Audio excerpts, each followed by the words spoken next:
في حته مهمه جدا. انا مش بقول لك تكتيكال، مش اشطر واحد، بس يبقى موصل للموظف دايما. برافو عليك.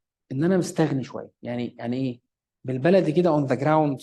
لما الموظف يحس ان هو يعني، ونتكلم على مانجرز بقى، شايف حاسس وانت اديت له يعني حته زياده من الفيرنس، توقفه من العدل يعني.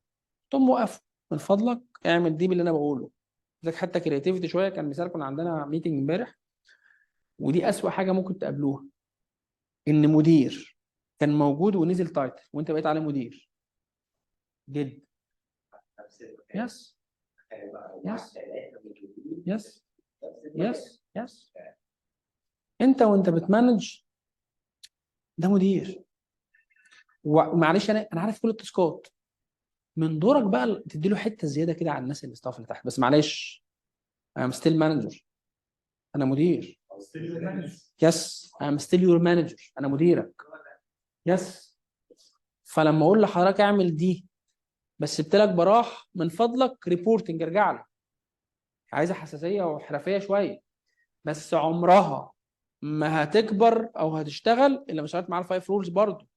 يبقى عندك حته زياده عنه كاديوكيتور. انت يا دكتور انا كنت بعمل، لا حضرتك كنت بتعمل عندك في الفرع الفلاني بالطريقه الفلانيه، انا بقى ماي اون اورجانيزيشنز او المؤسسه بتاعتي الصغيره اللي هي الفرع از belonging مي بطريقتي انا، هنعملها بالطريقه الفلانيه. يس. فبيديوكيت هم بالطريقه الفلانيه ودايركشنز. محمود اعمل دي.